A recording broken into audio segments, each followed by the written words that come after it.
So much for staying with us. You're still watching The Daybreak. Idrissa Muong is my name. I've been joined by Council Ninsima Gachibayo. And first of all, welcome, Council. Very good morning. Very good morning to you. How are you doing? We are doing fine. Thank you. Good morning, viewers, and good morning, everybody. Sure. I congratulate everybody who has got something this morning that is really deserving to congratulate.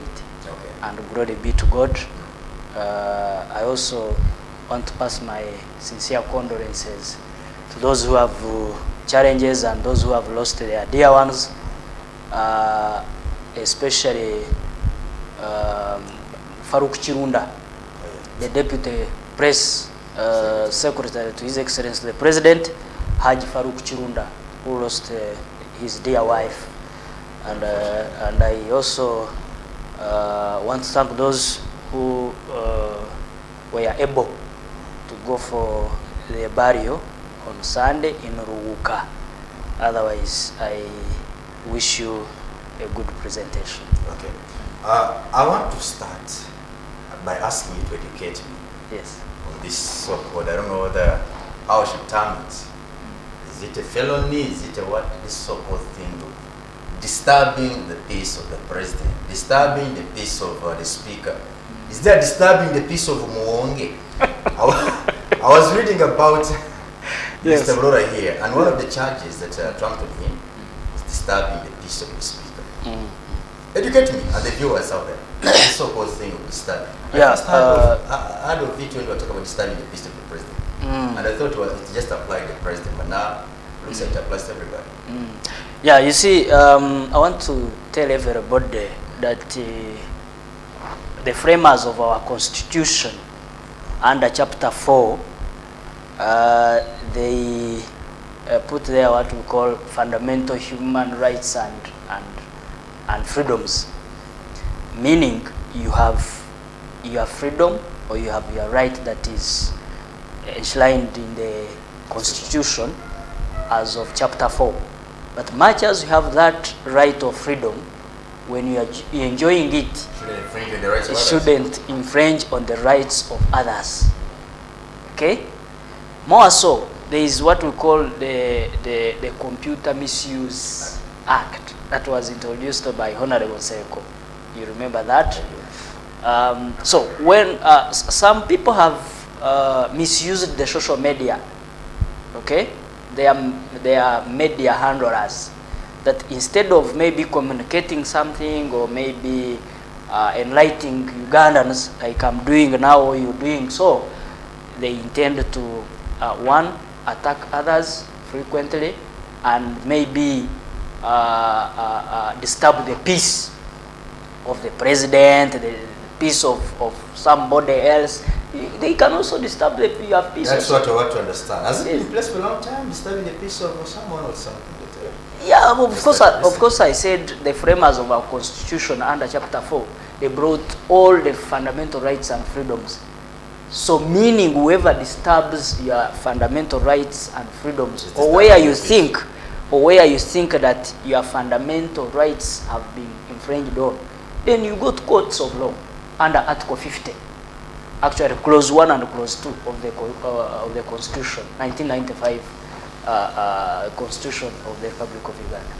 So someone disturbs your peace only through the words they have said about you, and also I thought there is something known as slander, defamation. Actually. Defamation, because it was libel, yes, slander. Now, I thought that is where this would fall. How is this distinguished from? Show me the distinction between defamation and disturbing the peace. This one, defamation can be brought in two ways, either in civil or even in criminal.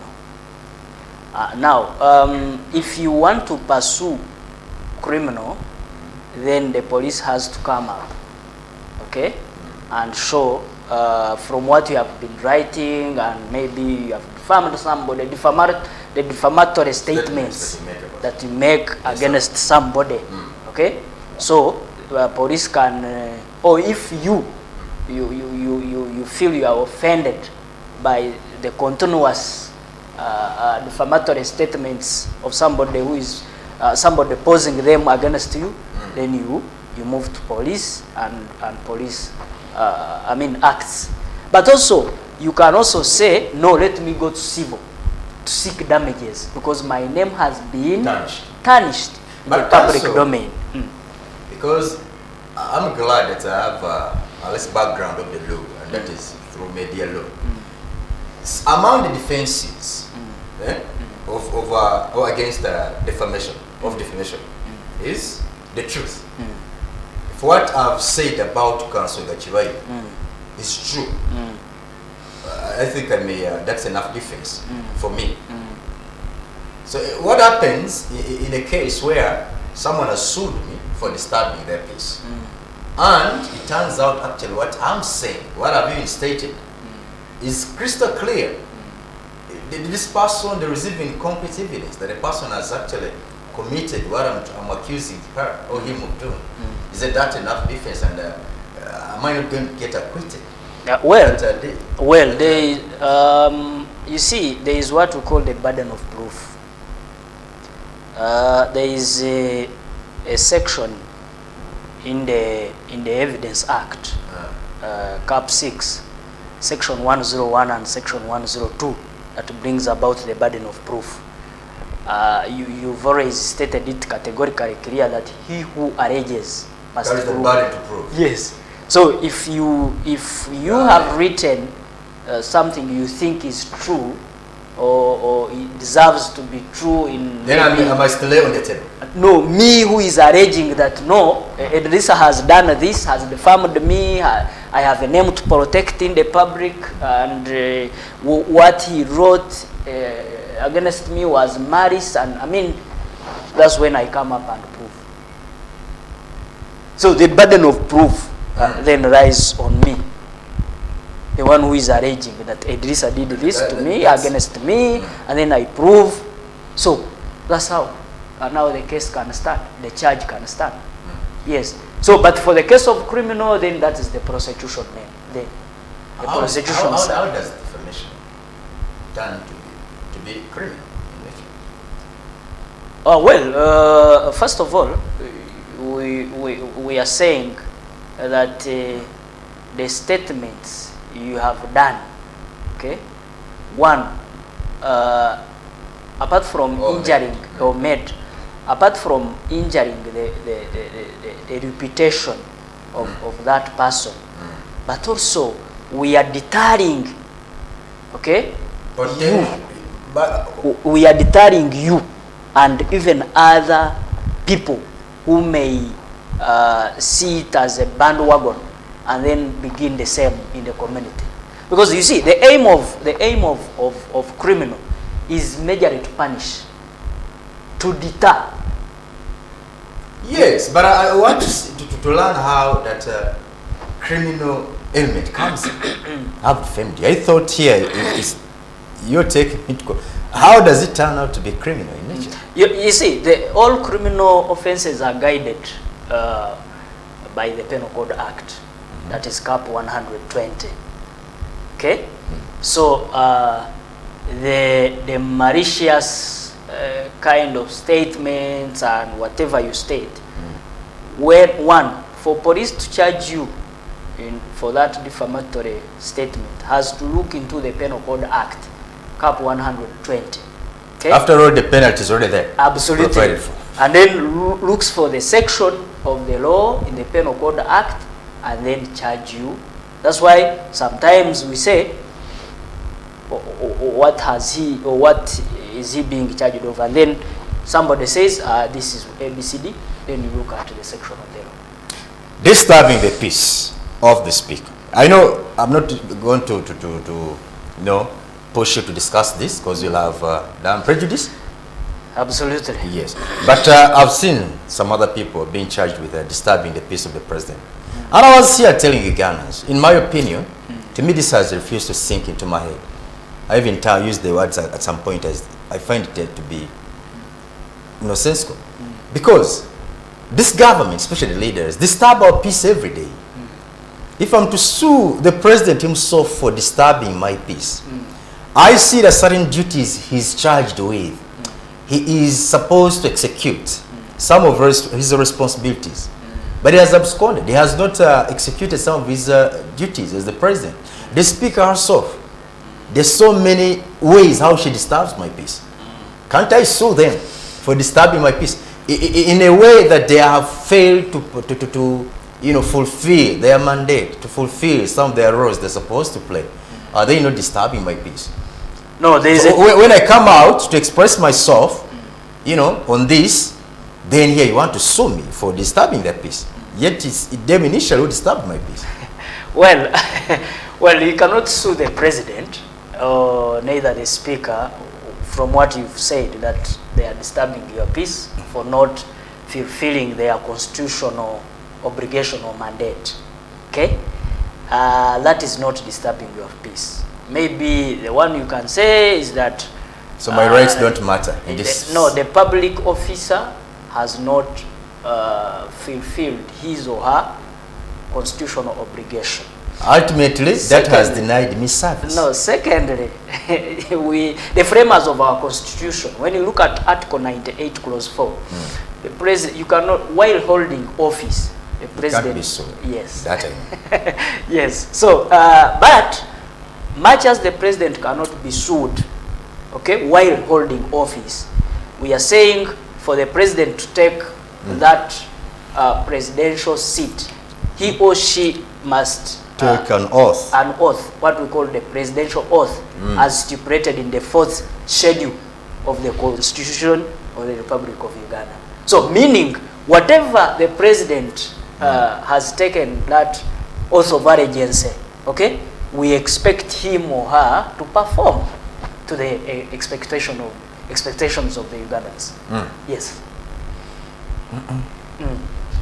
Now, if I take to social media, I know there's this social media act, but if I take to social media, I express my views. I'm like, but look, here is the speaker, who's number 3 in hierarchy, in the leadership of this country. She has sanctions on her head from, big countries like the UK, like the US. I feel like my country here it's having his image tainted across the globe. Because if you have such a leader, a high-ranking government official being accused of corruption, and they go on to, sanction her, this doesn't leave the reputation of my country the same, the image of my country. To those who have never come to this country, maybe they were contemplating coming to invest in this country, coming to tour. Yes. The image that is now built in their minds that I'm going to a country where leaders are corrupt. If I take social media, express my dissatisfaction, I cannot be held, accused or charged with disturbing the peace of the speaker. But you see, the framers of our 1995 Constitution, still under Article 28, they have always mentioned about the presumption of innocence. you know that. So you innocent until proven guilty. So much as the other countries have brought what we call sanctions against the Right Honorable Speaker, but for us we are saying two things. One, Uganda is a sovereign country and a republic, okay?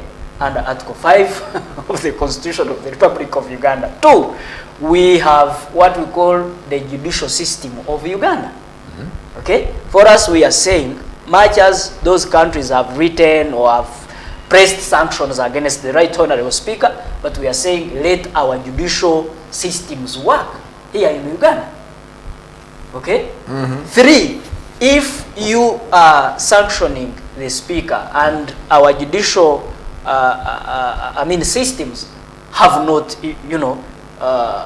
tried her, have not brought her to book, and for us we say, we are saying, but you have exceeded where you are supposed to go, or the boundary.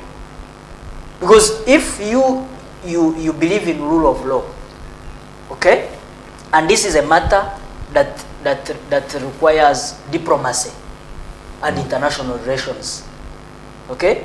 You did not even consult the ministries concerned, like Ministry of Foreign Affairs whatsoever, or engage them before you sanction, before you press sanctions to a high-ranking person, like a Speaker of Parliament. Now I'll tell you where these people are coming from so to arrive at such a decision. Remember, these people are following up on their money. Council, you know very well how these guys, you know, extend to us grants, loans, and maybe they're following up on them. And they see this being spent, you know, not in a way that they would have shown it would be spent. And so they want to rein in and like, okay, now we need to guide you on the way you're supposed to spend the money that we will extend to you. And we cannot, of course, come to interfere. We cannot come and prosecute your leaders from your country because it's not our area of jurisdiction. For that matter, let's use our powers and then sanction them. I think that's, and you talk of sovereignty. Our sovereignty has already been compromised from the fact that how? Until you learn to stop asking for money from them and then use your own money for your development, then that's when you're going to start talking about sovereignty. Of course, we must. Our sovereignty will continue being compromised until our budget stops to be funded by them. Yeah, first of all, we must admit as a country that we have limited resources to run our country or our budget. Now, most of the, I think, funds we get from the borrowing, okay? Because a country can borrow, can also lend. So that one, when you look at the chapter 9 of the Constitution. But now, we are saying, much as you give us loans, much as you give us the money, but you don't give it to one person. That is the Right Honorable Speaker of Parliament, Anita Mongo. You don't give it to one person. You give it to the country. Okay? We are not saying that when somebody is in a high-ranking office cannot err. Okay? But there is an internal mechanism that our country follows. Is it really functional? Council, how long have Ugandans cried out against the lavish spending in Parliament, and nobody has done anything about it until when the international community reacted? So the internal mechanism you talk about is non-functional. You know that. Nobody has taken interest in this. Not even the IGG has been concerned. No, but you see, Ugandans also must admit and agree that when somebody is number 3 in the country, will not dress like my mother in Kabarari Antonde, in Kashagama, that cannot even afford a shoe of 100,000. That side of, I mean, parts of Uganda. And so responsibility now, to when somebody, that. yeah, no, I'm giving an illustration. I'm not saying my mother does not dress up properly or I know, correct. But we are saying when somebody is a Speaker of Parliament and under the hierarchy, she is number 3 of this country. Okay? She presides over Parliament of Uganda, and you expect her not to put on a good shoe or a good dress or a good watch? Really? You see, Ugandans must learn. Now you're watering it down. No, I'm not watering it down, because if you say that people are dressing and buying, I mean, expensive dresses and that lavish dresses. That lavish. What Ugandans have been saying? Shoes, really? That lavish. Have you heard any Ugandans complain about the dress code? But what we know is that one, Ugandans are taxpayers. Okay, whatever money or that is taken to Parliament, it's from them. Is taxpayers' money. 2, whatever they spend, okay, they are accountable to that money. Because Article 164 of the Constitution brings about what we call accountability. That all those accounting officers, they will be accountable to Parliament for the monies they have got, or they used to spend. So I think the discussion or the debate should not be on how somebody is living his or her life, but the performance. Okay. Yes. Council has shown you how serious corruption is. And also the president, I'm very glad the president of our country is aware of it. The whole of yesterday, members of parliament were busy, busy with what the president asked them to do again. And in the letter which the speaker read to the parliamentarians, the president was accusing some members of being corrupt. So good thing, it's not only Ugandans who accuse some members of parliament of being corrupt, but also the president. Let's first take a break. When we come back, we are going to be discussing that appropriation bill that the president sent back to parliament for reconsideration or review. Risa Mons, my name. Be right back after this break. Don't go away.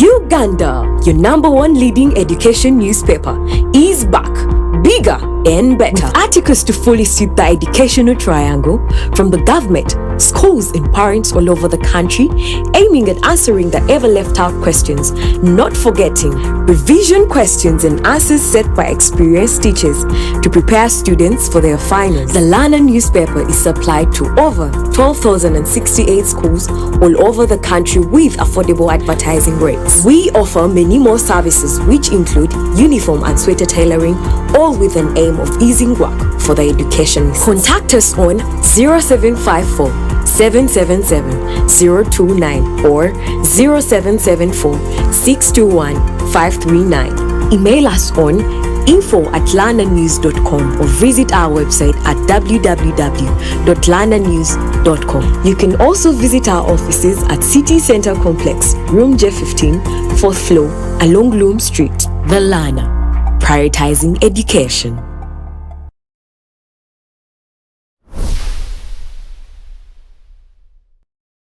Discover delicacy at Cafe Atu, your all-in-one destination. Whether it's the perfect cup of coffee or a satisfying meal, we got you covered. Indulge your cravings with our mouth-watering pilau, savory katogo, crispy chips, and tender chicken. Explore a world of cocktails and fresh juices for a truly special treat. Planning an event? Choose Cafe Atu for top-notch outside catering services. Benefit from ample parking, stay connected with Wi-Fi, and catch your favorite matches on DSTV. Cafe Atu offers food deliveries in and around Kampala. Hosting a conference, our center accommodates up to 1,000 people. Need a boardroom for a party or corporate meeting? We've got just the spot for you. We offer a free venue for birthdays and baby showers, providing complimentary photography. For those aspiring to become professional baristas, our barista school awaits you. Visit us at Albany Center, Level 2 on Ginger Road. Cafe Atu, where every occasion becomes a memorable experience.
So much for staying with us. You're still watching the Daybreak. Idrissa Mwong is my name.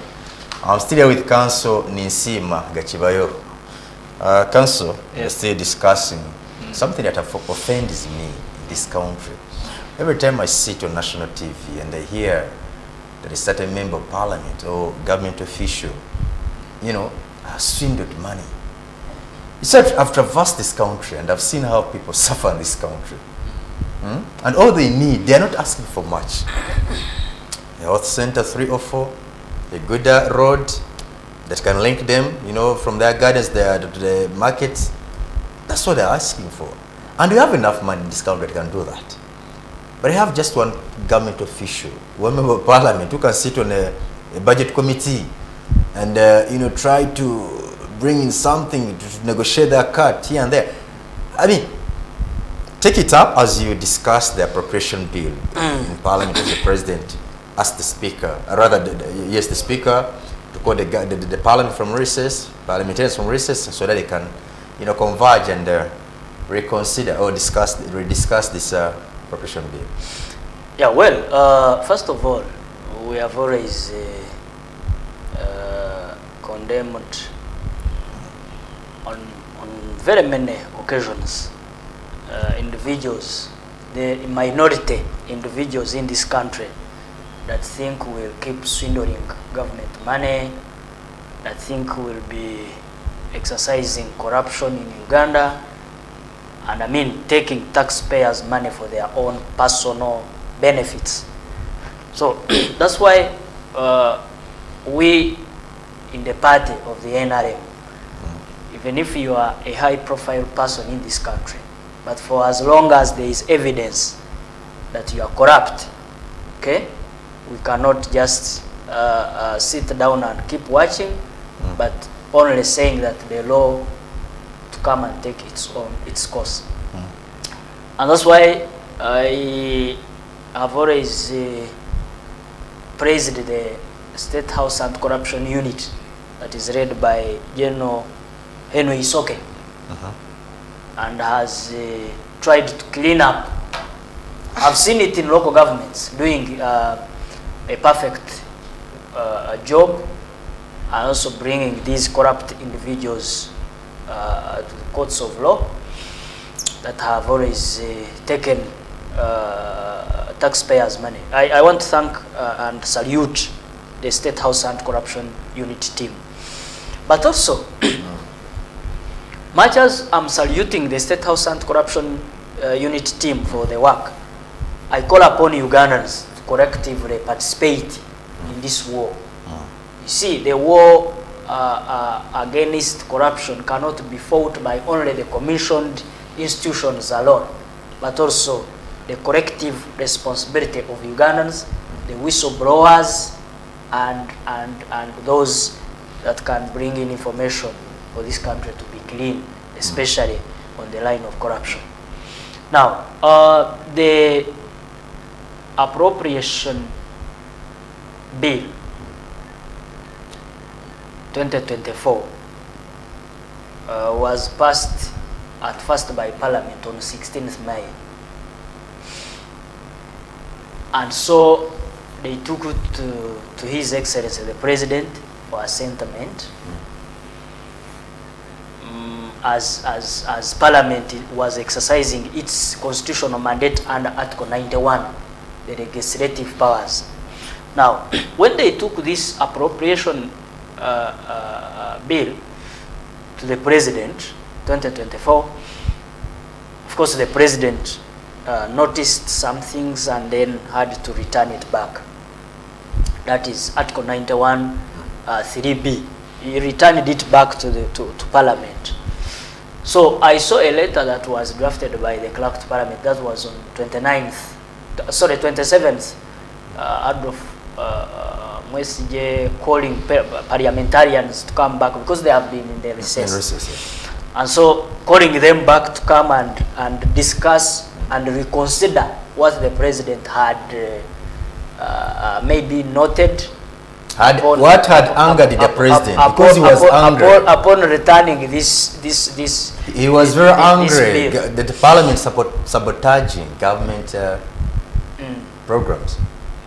Yeah, of course, like I said earlier. That's where I want this to lead us to discussion of this, the doctrine of separation of powers. Once again, we are seeing it now, coming back to discuss, the debate.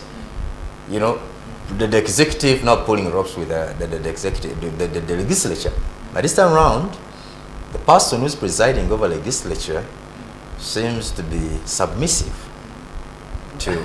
No, but first of all, I want to say there is no pulling of ropes in the organs of parliament. Of government, because each organ is independent and doing its mandate or its work, but only like I've been following the tone of the president when he was asking the parliament to reconsider this. Yes, his tone has not been a good one. He says, even the letter I had the speaker, reading out. This money. The president said this subject has been ongoing. The 750, I think, billion. First of all, as I stated earlier, that the country has limited resources. And what do we do if we have limited resources to carry out the activities in the country? We prioritize. We spend carefully. Yes, we do the priority, what we call the priority list. When I was still a student at my A level, Masaka Secondary School, that is in economics, we used to study what we call the list of preferences, or the priority list. The priority list says that when you're going to do something, you give priority to some, and then others come last. So what we are saying is that when we have limited resources, we must give priority to those areas where we think they can be prioritized, like health, like education, like roads and what. So if we don't give them money, or if we don't prioritize them, then it means we are not going to move as a country. So the 750 billion that the president was questioning was saying, but you see, when you brought this appropriation bill for me to assent, but there is this I have not understood. It is within his within the law that the president can return back the bill. It's only that maybe Ugandans. And it's not the first of its kind. It's not the first of its kind. But here, when it happens, as a lawyer, you should understand. Some Ugandans think, the president has been angry on this. The tone is what we're interested in. The tone of the president. You're a lawyer. You should be looking at these are not small things, but let's term them as small things. The president, like in Luganda, we say this Kamanyiro. It's something that has been ongoing. And also, first of all, the president is doing this for the good of the Ugandans.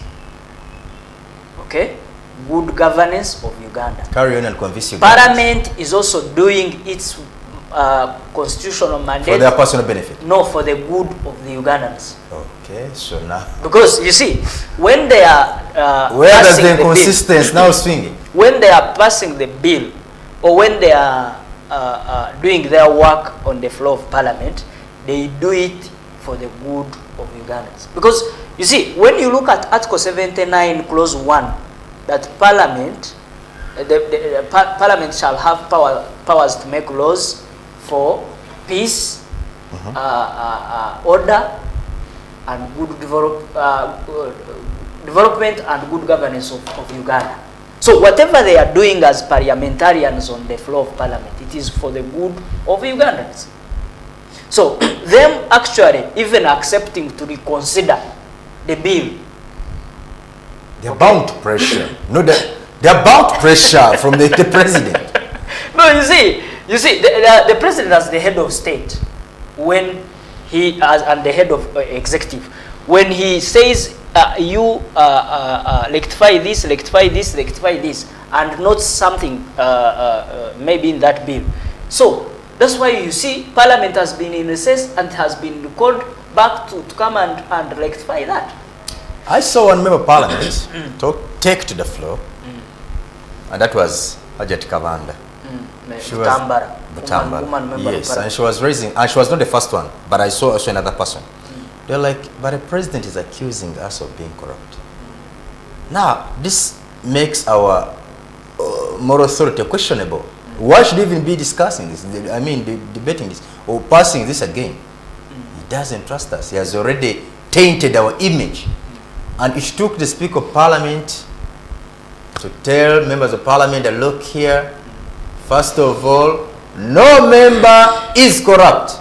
She was speaking to who? To the president, who had accused some members of being corrupt. This is what you're trying to cover up, Council. No, you're trying to cover it up. You see, I'm not covering it up. Yes, but the president is accusing some members of being corrupt. You have asked me my opinion on that. Yes. And I'm giving my opinion, my personal opinion, which I'm entitled to. Like any other Ugandan. Maybe other Ugandans can also have their opinions in this. But me, what I'm saying is that Parliament has done its constitutional mandate under Article 91 to exercise their legislative powers. The President has also exercised his powers as the head of the executive. And so, once that bill is reconsidered, we expect the President to act as is mandated under Article 91(3)(b), because he returned the bill, and so we expect that once it is returned and it's worked on, then he can at least assent to it. Well, when I was looking at this, I just imagined if it was still, Rebecca Twalakadaga, a Speaker of Parliament, A former. If she was still the Speaker, it wouldn't just be as light as it is now. She would, of course, have returned some little fire. But I appreciate the fact that the current Speaker is so submissive. What's your opinion again about this? Because we're discussing the, doctrine of separation of powers. Yes. But I thought that each one, you have your powers which are well defined, and so nobody should dictate on how you should do business. And I've always seen, because I use Speaker Twalakadaga because it's during her time that I would see her assert herself as the real Speaker. Tam should remember one time when she described one of the court orders as stupid.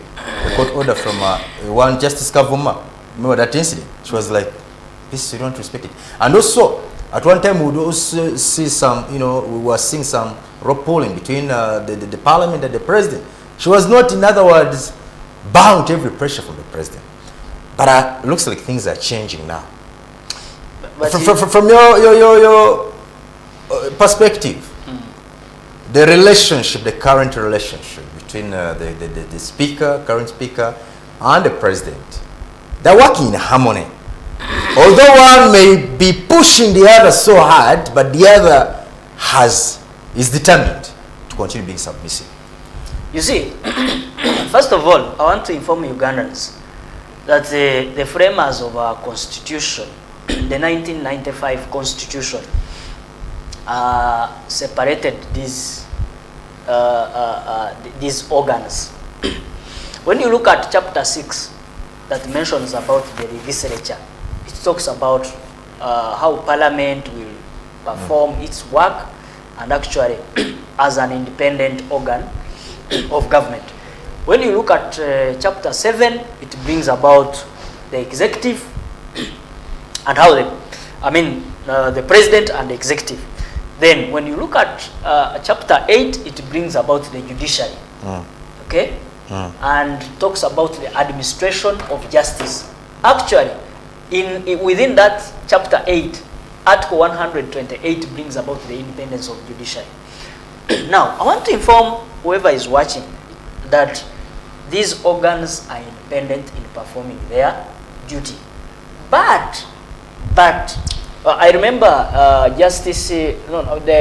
the former Chief Justice, that is Odoch, Benjamin Odoch. Yes, Justice Benjamin Odoch. When he was lecturing about the doctrine of separation of powers, he said they are like cooking stones. You know the cooking stones? The three cooking stones. You can't use to. One supplements the other. And you cannot cook, or you cannot get that saucepan to put it on a cooking stone. An urban child may not understand. When there are only two. So they have to be three, okay? to supplement each other. But much as they supplement each other, there is the utmost, that is the executive, okay, that has to look into And remember, policies. now following that example Mr. Dochi gave, if one stone is higher than the other, the saucepan is not going to settle. So in time, the things are going to... Absolutely, they have to balance. And now here they have to balance. you're saying that one, there is one which is... No, them being equal, okay, doing their or performing their work, but at the end of the day, these other two stones will have to, okay, come and discuss with the executive. Because first of all, when you, much as you are independent as judiciary or legislature, okay, the moment you don't work hand in hand with the executive, okay, policies will not come out, okay, money will not be properly distributed, and Ugandans will not get the proper services. Yes. So me, I think as organs are working in this country, that they are exercising their independence. But for as long as you have not worked together, you don't harmonize. Like maybe the yesterday's issue. Okay? When I saw members of parliament saying, the president is accusing us of being corrupt here and there, you know, they exchange words in that. But we are saying, whatever the president is doing it for the good of the Ugandans. And whatever parliament is doing it for the good of Ugandans. You're confusing your viewers, council. No, I'm not. If parliamentarians, what they're doing it for the good of the country, then why did the president ask them to redo the work?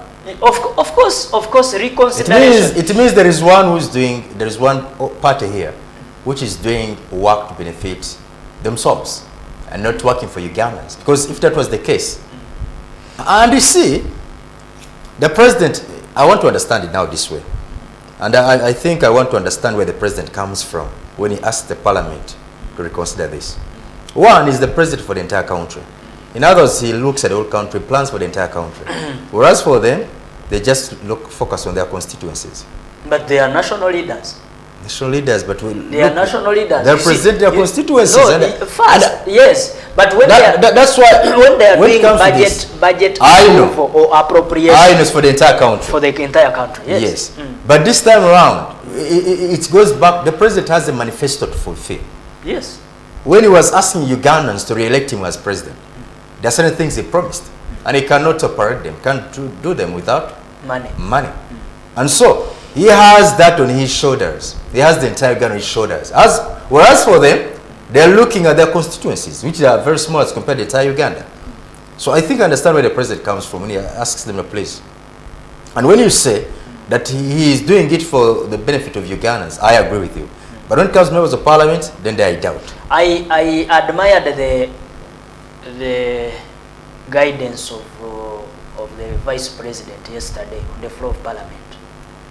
You know, first of all, I want to thank His Excellency the President for being a visionary leader and bringing out the vice president. Captain Her Excellency Alupo, retired. Yes, retired Major Alupo Jessica. You see, this is a lady that when she's speaking, okay, first of all, she guides, and her guidance is really taken to be a great one to the Ugandans. Because yesterday, taken by who? By you. Ugandans. I'm saying Ugandans. Because yesterday, there was some exchange of words in parliament. And she came up to guide. Okay? She said, some of you are saying the president was misled. Okay? There is no, she said, to me, the president cannot be misled.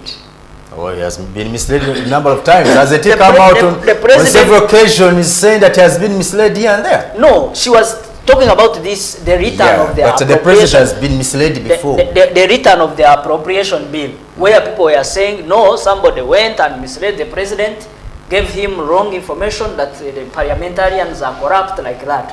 So she came up as a parliamentarian also and said, no, to me, the president was not misled, but is doing this for the good of Ugandans.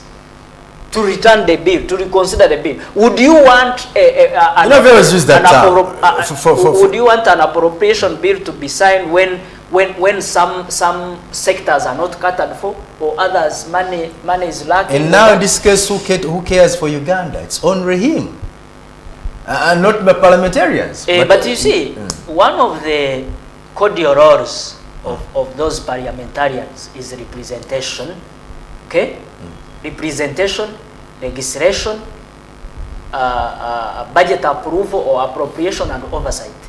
Now, if they are doing their roles, okay, for us we think, or we are saying, let them do it for the good and good governance of Uganda.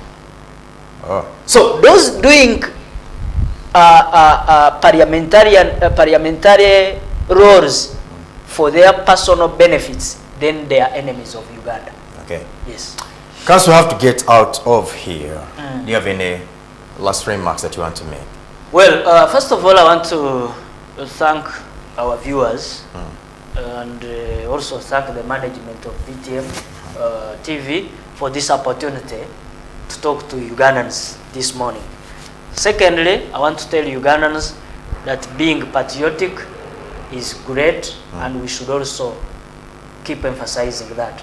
On 5th July, that is Friday, all Ugandans are going to be in Kororo to celebrate the good achievements of President Yoweri Kaguta Museveni. So I call upon all of them to come in big numbers. Share with me only two as we get out of here. In Kororo ceremonial. Two achievements of President Museveni as we get out of here. Security. The security of this Uganda is not like the way it was before this government came to power.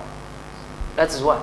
Two, the infrastructure has increased. The roads in 86, when the NRM government was coming into power, the kilometers of the roads are not the ones that we have right now. What was in the city? City shootings are of here. Of course, we have some challenges. That's what I can tell we have you. some minor challenges, but they are being worked on in a phrased manner. And don't forget, when the government does not have money, it cannot do anything. Thank you, Council. I wish you the best. Thank you as well. We wish you the best too, sir. Thank you, Council Gachibayo Ninsima. Thank you, our dear viewers. We've come to the end of this particular edition of the Daybreak. Idrissa Mong is my name. I wish you a bright day and a blessed one. Till we meet again, goodbye for now. See you then.